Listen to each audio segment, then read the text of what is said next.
With this video, we are going to start the chapter 1 for part B. The name of the chapter is Financial Statements of a Company.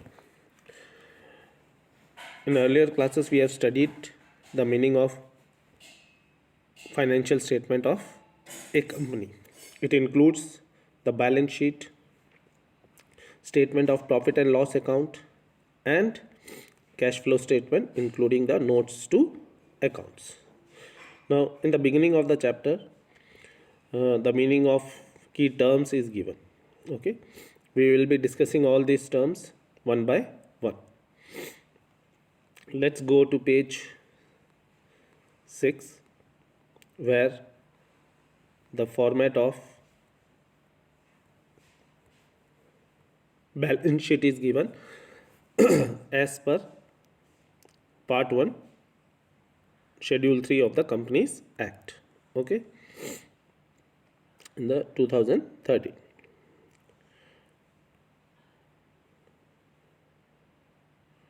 Now, according to this format of the company, it is divided into two parts: equities and liabilities, and then second part is assets. Okay, now equities and liabilities is further divided into four headings. Shareholders fund, it's written in bold letters. Okay, shareholders fund is further having subheadings, three subheadings, that is share capital, reserve and surplus, money received against share warrants. Second one is share application money pending allotment. Non-current liabilities, current liabilities. Okay, then assets are further having two headings: non-current assets and current assets. This is the prescribed balance sheet as per part 1 of the schedule 3 of the Companies Act 2013. Now, these subheadings are further containing few items which we will be discussing. Okay, this is the statement of P&L that we will be discussing later on.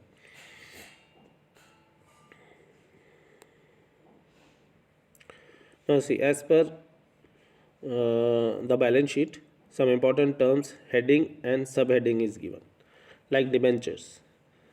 Okay, debentures, we all know the meaning.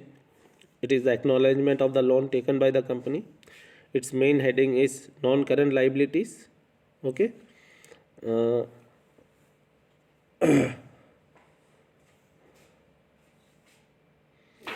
subheading is long-term borrowing.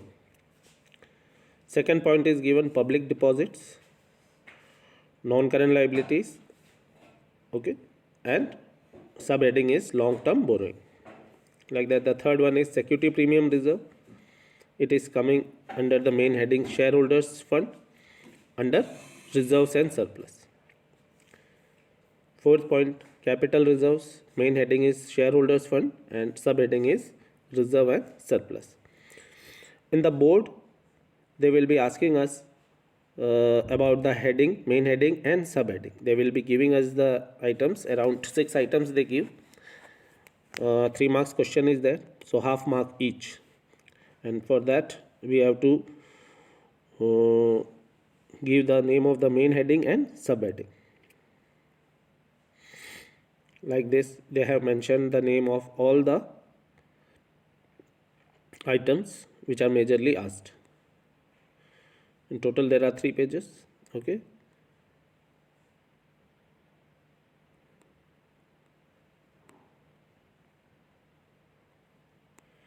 like see, one solved question is given, mining rights. Okay, so mining rights will come under non-current assets under the subheading fixed assets, intangible assets.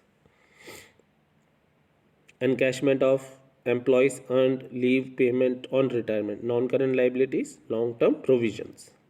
Vehicles under non-current assets, fixed assets and tangible assets.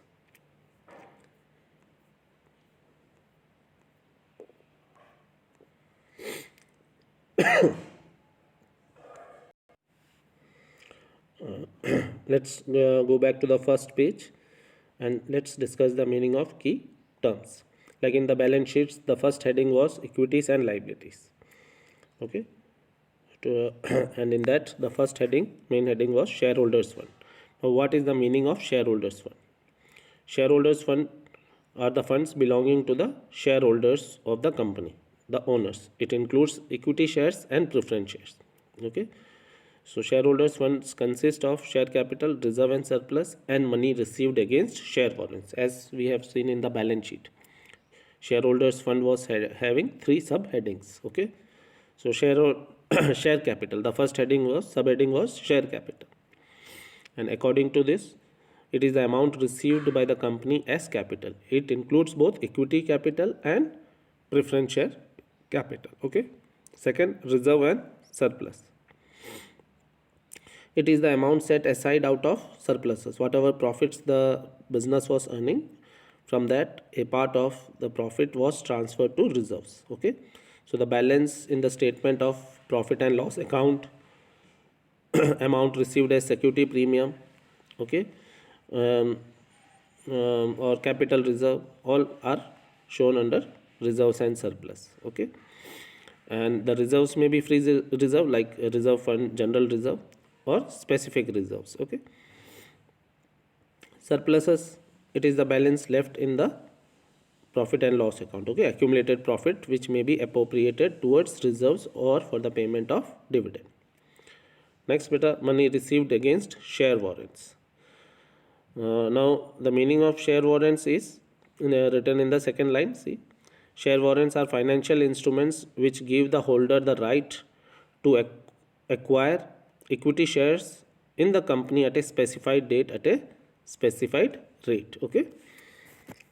Next, share application money pending allotment. It is the amount received as share application against which the company makes allotment. We have learned non-current liabilities. It is the liabilities which is payable after a period of say generally 1 year. Okay. After the operating cycle. Long-term borrowings, again, which are repayable after 12 months. Deferred tax liabilities. Now this deferred tax liabilities is the difference between the taxable income and accounting income. Okay. If accounting income is more than taxable income, then deferred tax liability is there. Okay. In India, we have to prepare income statement following the company law, Companies Act, and the Income Tax Act. Okay. So there is a difference in the taxable income under the statements prepared under the Companies Act and the statements prepared under Income Tax Act. Okay. Other long-term liabilities. These all details we will be discussing later on. Then long-term provisions. All these are now current liabilities. Okay. Current liabilities are the liabilities which are payable within the operating cycle. Okay. Or within 12 months. Now what is the meaning of operating cycle? See, just below that it is given operating cycle. It is the time between the acquisition of assets and processing and for realization into cash. That means we have purchased raw materials, we have converted them into finished goods, and we have sent them to the market, which is sold and converted into cash. That duration is known as operating cycle. So where operating cycle cannot be assumed, we consider it as 12 months. Okay. So within 12 months, if the assets are converted into cash, we will call them as current assets. And if it is taking more than that operating cycle, then non-current assets and non-current liabilities. Under current liabilities comes short-term borrowings, trade payables, other current liabilities. Okay. Non-current assets are those assets which are not current assets. Okay. That means current assets are those assets which benefit will be received within 1 year, or which will be converted into cash. Okay. Within the 1 year. Okay. So under non-current assets, there are two headings mainly: fixed assets and non-current investments. Fixed assets are further divided into tangible assets, intangible assets, capital work in progress. Okay.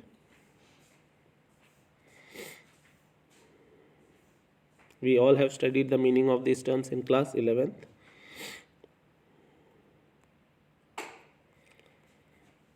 Now for you all, I will be sending this PDF, and you have to go through this page number 1.9. okay, the headings and subheadings you have to learn.